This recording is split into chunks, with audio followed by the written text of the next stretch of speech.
Alright, so what we're going to do now is a value study. So just grab something round, make 2 circles on your cardboard.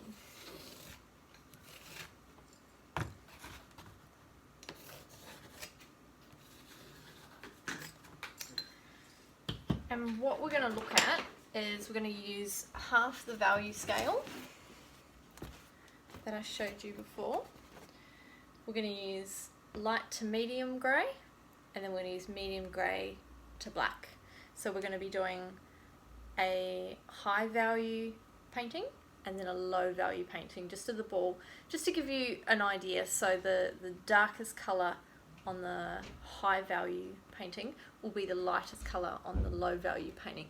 And what I want to show you is how the same colour, this medium grey here, how different it can look when it's put next to something else. So when you put the medium grey next to a light grey, it looks dark, but when you put a medium grey next to a black or a darker grey, it can be the light source. So we just want to have a look at that and how that works and the relationship between the different values. Sorry if it's a bit in the shadow. I didn't quite get back to recording until a bit later this evening, so hopefully we'll be all ready for tomorrow. So I still honestly have not made my glass palette, so I won't show you my disgusting palette, but basically you just need to put a bit of white on your palette and a bit of black, and then you're going to need a little bit of liquid, or if you haven't got the liquid, use the linseed oil. So dip your brush in the liquid, and we're going to mix the colour first. So we want a bit of white. Actually, I will need to show you this. So I've got my white here and my black here. So I've got a bit of white, and I'm going to mix in some black. And remember, it's not a 50-50 like it would be if you were mixing maybe 2 colours. It's more of a 60% white and 40% black, I'd say. I think that's still a little bit light, so I'm going to put a little bit more black with it. And we're going to start with the lowest value first. Okay, so I'm happy with that. That's going to be my medium grey. And I'm going to dip it in the liquid and then dip it in my paint. Alright, so we're going to start with the shadow.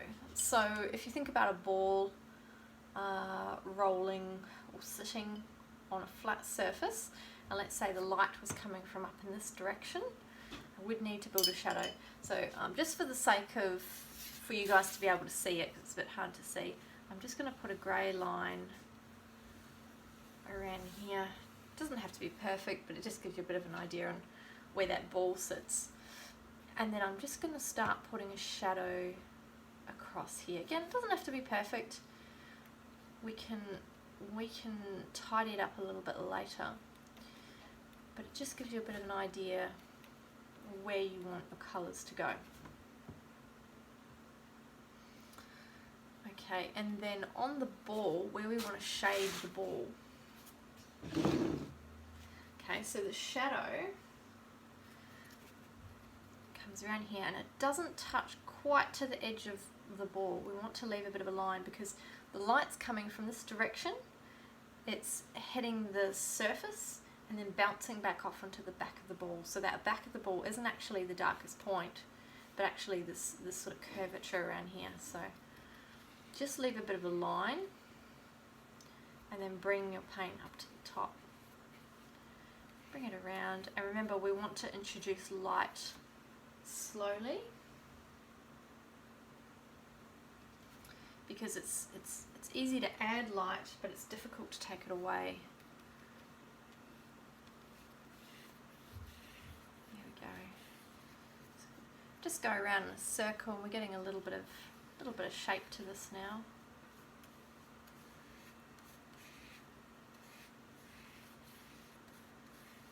Okay, the more medium you use, so the more liquid or the more oil you use, the thinner the paint's going to be. So you want to use a little bit of it and get some on your brush, but you don't want to oversaturate your brush too much. Alright, so around about here, I'm going to start lightening my paint. So I'm going to start grabbing a little bit of this white and just pull it away from the white. So I'm not going to mix it in. I just want to grab the edge of the white paint and make a slightly mid-grey colour, light grey colour, mid to light grey up here. And then I'm going to start blending it in. And the way to blend it in is push it in. So it's a little bit like putting wax in your hair, I suppose. You want to push it into the areas where you need it to be blending. And you wanted to pull it away from the areas where you want it to stand out more.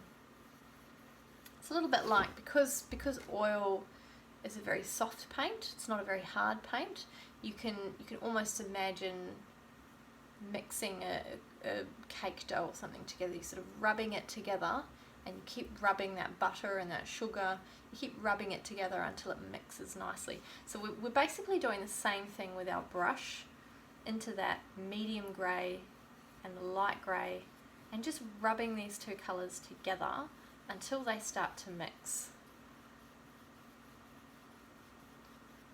And soften it out as much as you can. If you need to go back to a little bit more of a medium grey, just to help that transition in. It's more difficult to remove the light, but if you add a little bit more of the dark, it'll help you transition in. And then just softly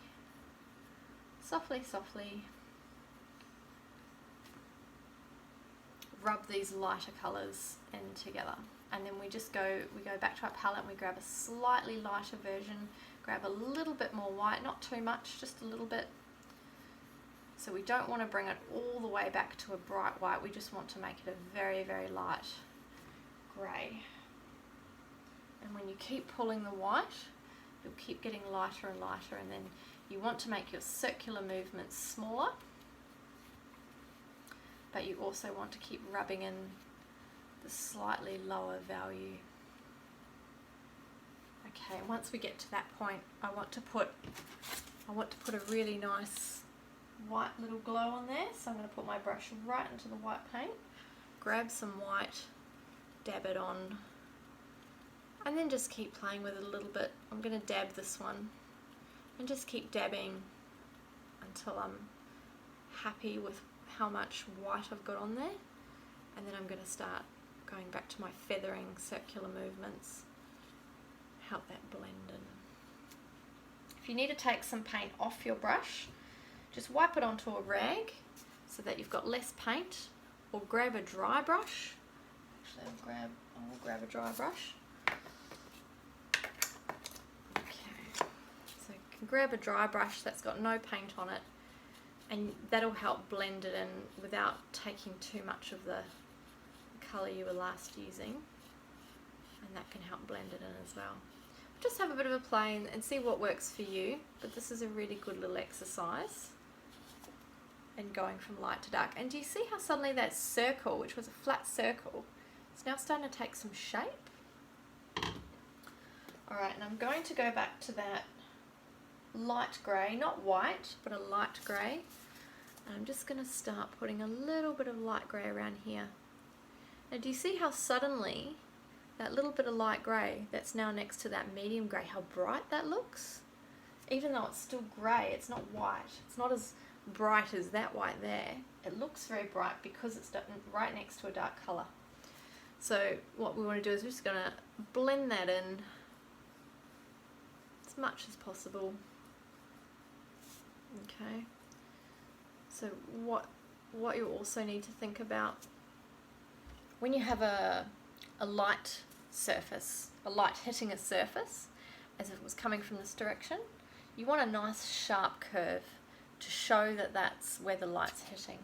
But on the other side, you want it to be nice and soft. You want it to be nice and soft, feathered out, because shadows always feather out.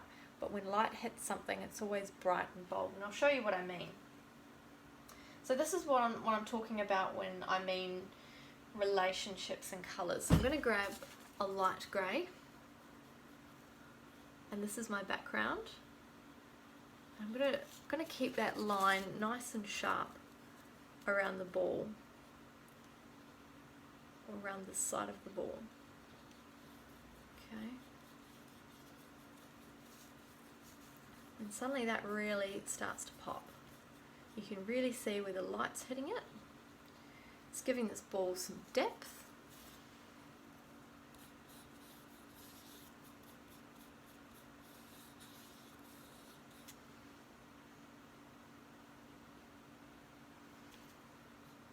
And it's giving it some shape. So having a higher value background with a medium tone, lower value ball really starts to give it some depth. And you can do this the opposite way too. You can have a lower value background with a higher value ball, and you'll get a similar feel. Okay, so when it comes to the shadow, remember what I said about when light hits the surface, it's very sharp. So we want that nice sharp line around the ball. But when we come to the shadow, we want to start blending that in. We don't want a really sharp line because shadows don't usually produce a sharp line.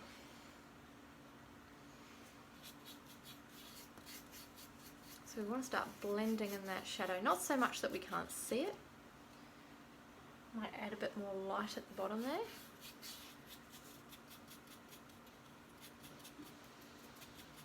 I'll blend in some of that background.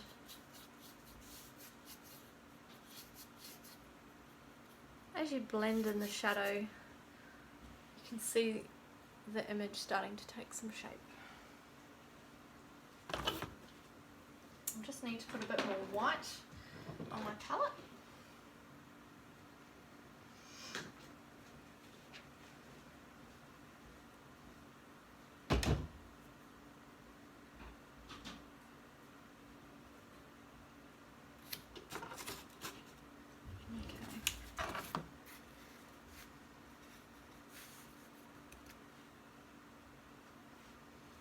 I made that a bit light, that's okay. Great thing about oils is you can keep playing with it till you're happy, and then once you finish you just leave it to dry. There we go, that creates a little bit more contrast, and contrast is a beautiful thing. Too much of it can be a little bit, what's the word? Oh, I can't think of the word, but a bit in your face, you know? A bit too overwhelming. But when you've got nice blending, and when you've got a good amount of contrast, it gives your painting lots of depth. And it's a really good tool to use when you're thinking about how to set out your painting.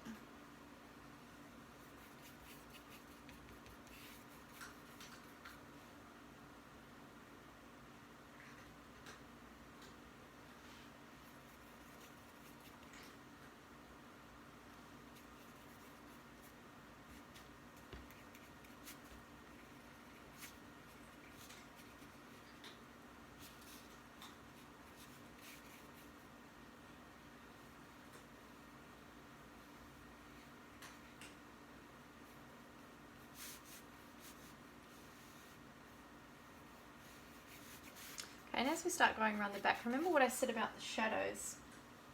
I'm just going to grab a little bit more of this medium grey to give the background a bit of depth too. When you change the value in the background, it takes away the flatness of your picture. Because otherwise the only thing you're going to see is the image at the front. And everything in the back will look very, very flat. So if we give a little bit of life to our background by just adding a bit of medium grey here. And then because this is the shadow side of the ball, I just want to soften that edge a little bit.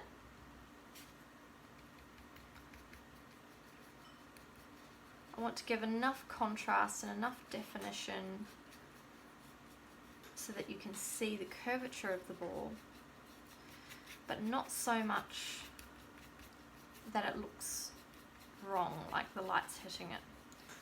So I'm just gonna by feathering it out, I'm just going to run my brush over the ball slightly, a little bit more liquid or a little bit more oil on your brush, and just soften that edge.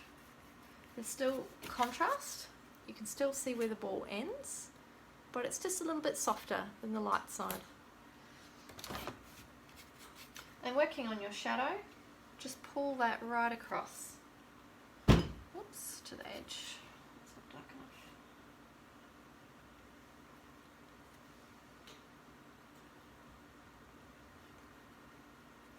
Okay, just want to pull that shadow all the way across.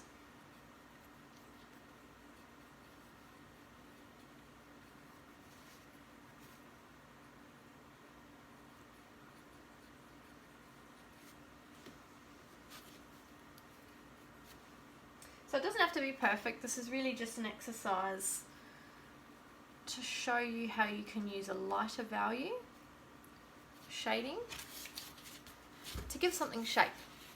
And that's what's so important. If this was just colour, it would look very, very flat. But because this is in grayscale, and it's just the value, really gives you some depth.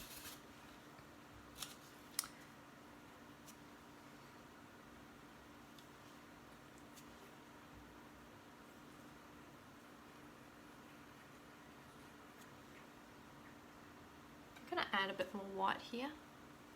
I really want this ball, this part of the ball to pop, because that's where the light's hitting it. Remember what I said, you can always add light. It's easier to add light than it is to try and take it away, because shade is the absence of light, whereas light is the medium that's there.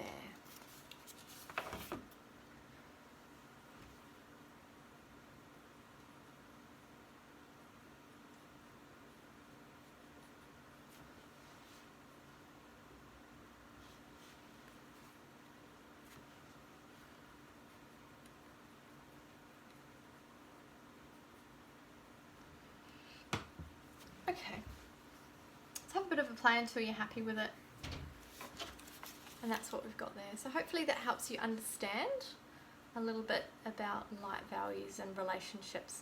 So we're going to take the same medium grey, but that's going to be our lightest point on our low value circle.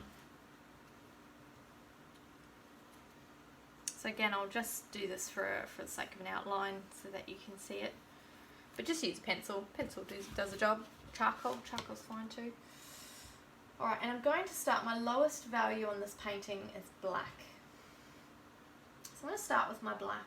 And again, shadow's the easiest place to start. You can give it a little bit of shape. Think about how the shadow would fall.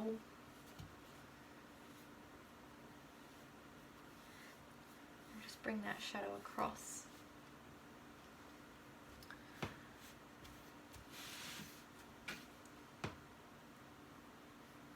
Again, I really just want to, it doesn't have to be perfect, just round shape's good.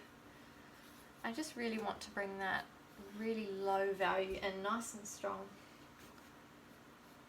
That's going to be the main tone of this painting.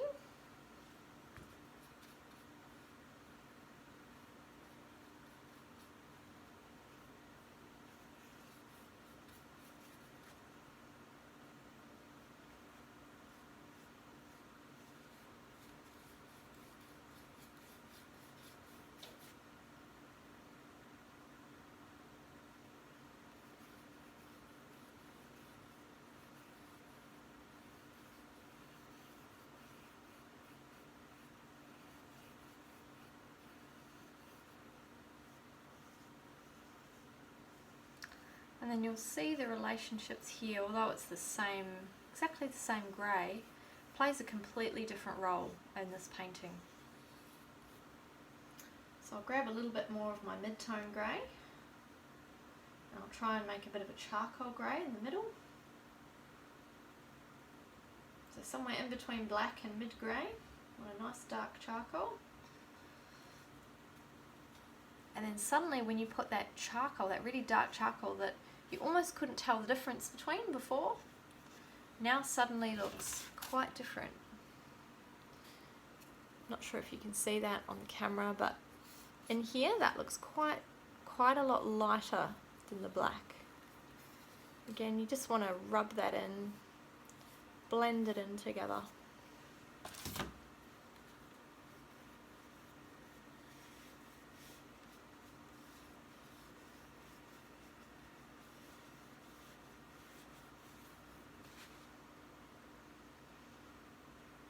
And keep lightening it till you get to that mid-grey. So the lightest colour on here will be the darkest colour on here. So that same mid-grey colour, and that's going to be our lightest point on our ball.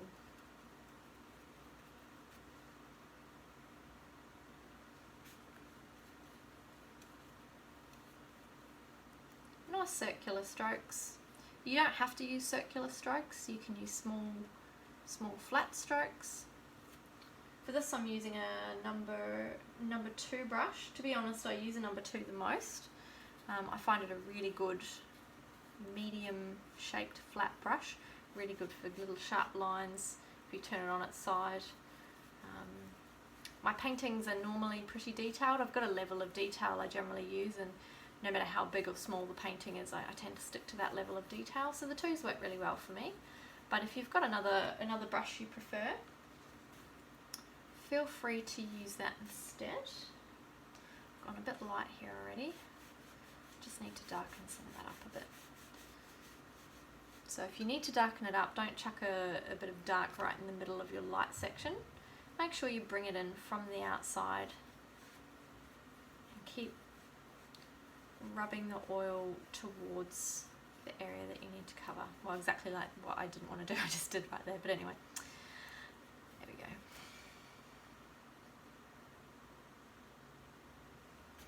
Okay, and then I just want to grab a bit more of that mid-grey, and yes, it is a mid-grey that I'm using here, not a light grey. I'm actually using the same mid-grey. I'm really just lightening that up. Then I've got this shadow, the little glare on the other side of the ball. Just chuck that in the middle there and blend it in. Probably could go a bit lighter on the side of the ball.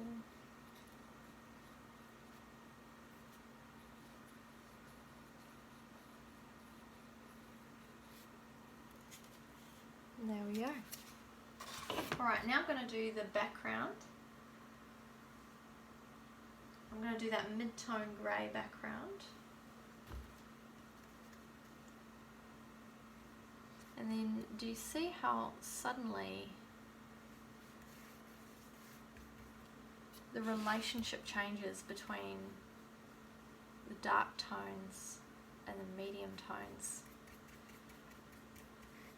Or the lowest value and the medium value, I should say.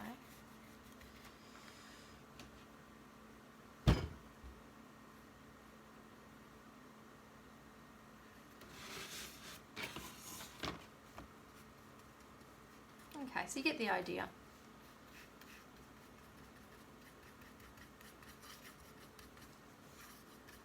And basically, when it comes to painting, you know, there's no right or wrong style. There's no rules when it comes to painting. You know, a lot of famous artists are ones who have broken the so-called rules and found new ways of doing things. So it's a wonderful hobby to have.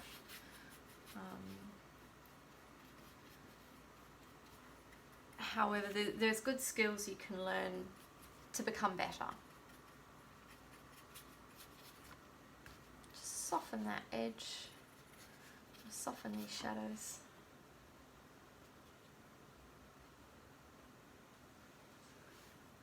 And you know, the great thing about art too is you don't want to look at someone and be like, I want to paint like that. You know, I want to be that painter, because as soon as you do, you start to lose your sense of self as a painter. You start to lose why you're painting, and it's important to know why you're painting. If you want to paint art that connects with people, you really don't want to just paint a pretty picture. You want to paint something that's from your heart, that means something to you.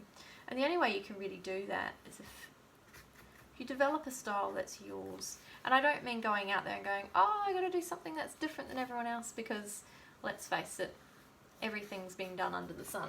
But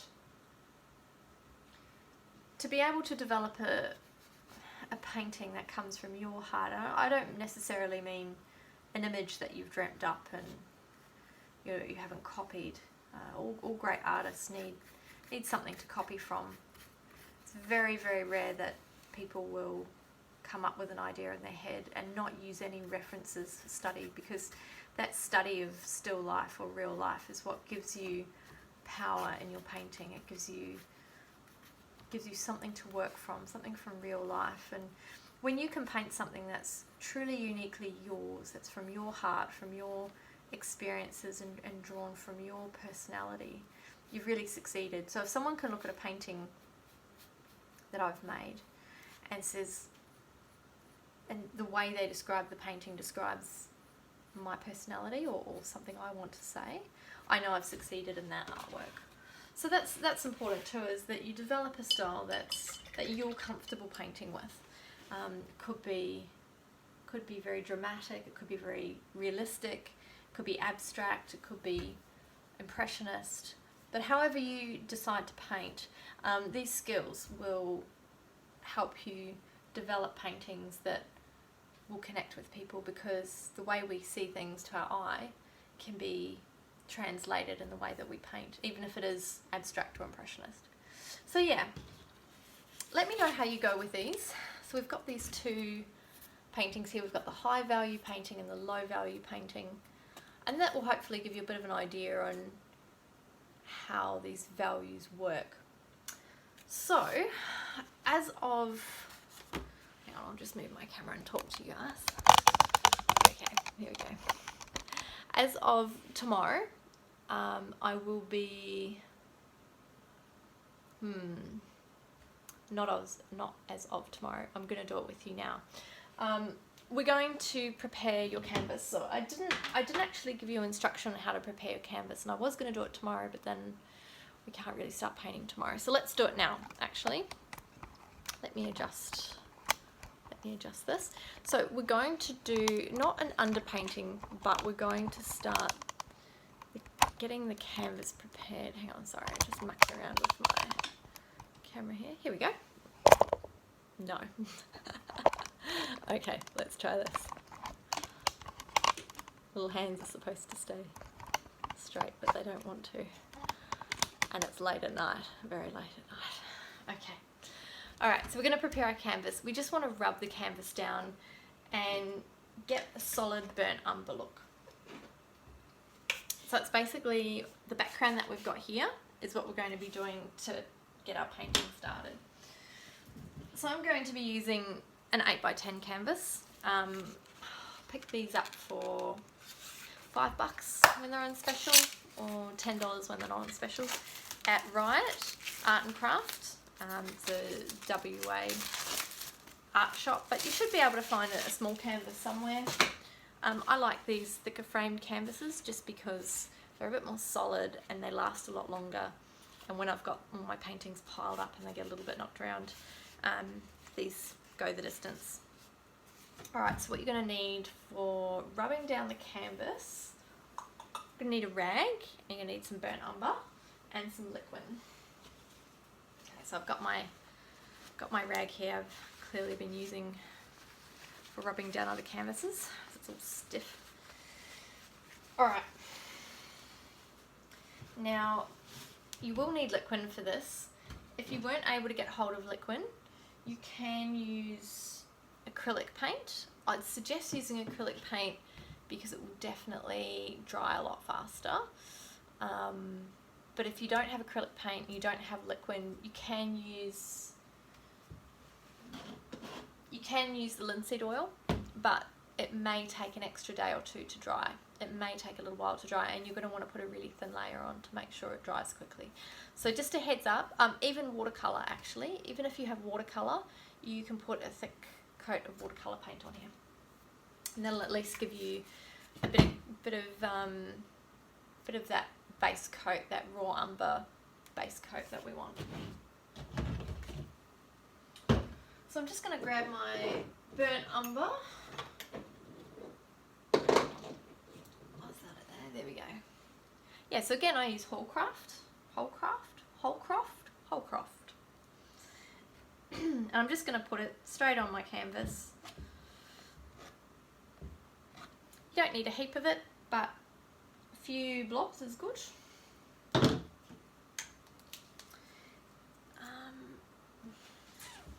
going to want to show you. Alright, I'm gonna take the camera down and I'm gonna show you close up what I'm doing. Let's see. There we go. How's that? Alright, so I'm going to be doing things a little bit one-handed for a second. So bear with me. So we're just going to put a blob of liquid, not too much, just a little bit. It's probably a bit much. So just a blob of liquid on each, and that'll really help it dry. There we go, that's all we need. I'm just going to get my rag and just start rubbing that down, alright?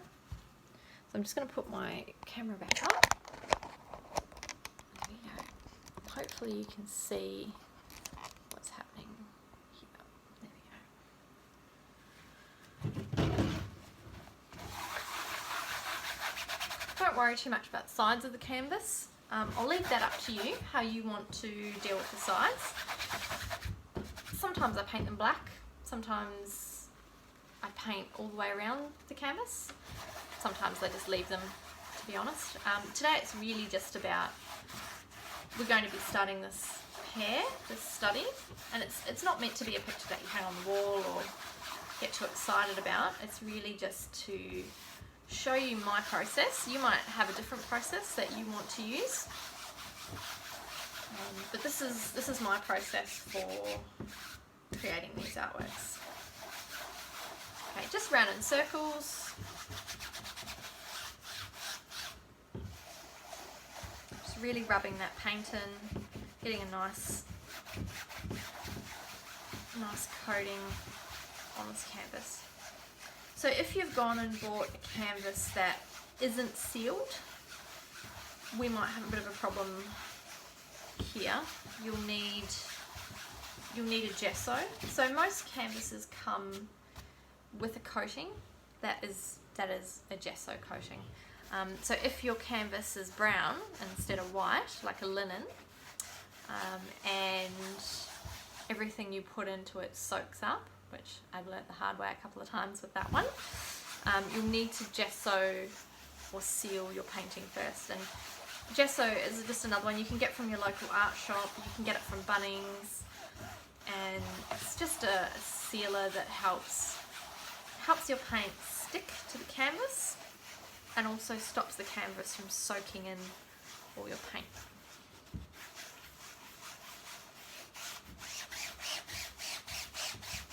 Sorry if I'm talking a bit like a zombie tonight. I am so tired. I actually completely intended on coming back when I stopped my video this morning. But the day got away from me, which is why I'm filming a day earlier. Okay. So it doesn't need too much more. Just want to make sure all that paint is nicely soaked in. We're going to be painting over all of this anyway, but you want to get a nice burnt umber texture. So basically what we're going for here is how we have the mid grey on the value scale. We sort of want the same level of brown here. We want a nice mid-tone brown, not too light, not too dark, somewhere in the middle. So when we go to do our underpainting, we've got a nice base to start on. Nice mid-tone base. I highly recommend when you do a painting to start on a mid-tone base, because it helps you recognise your dark colours or your darker, lower values. I can't get my words out tonight. My lower values, and it helps you to recognise your higher values. Having that mid-tone base really sets you up for getting your values right. Alright, so that's all we're doing tonight. So I'm going to put this in a plastic bag in a minute. And yeah, hopefully that has helped you guys get a bit of an understanding on values, and you've got your canvas prepared for tomorrow. Yeah, so any questions, shoot them my way. At 4 o'clock today, I will be answering whatever questions you've got. If you want to send me pictures of the balls that you've been painting, please send those through to me. I'd love to see them. Yeah, and anything else you know, any other questions or whatever you like, shoot, send them to me and I'll be answering them live at 4 o'clock today. All right, have fun, my friends, with painting, and we'll see you all soon.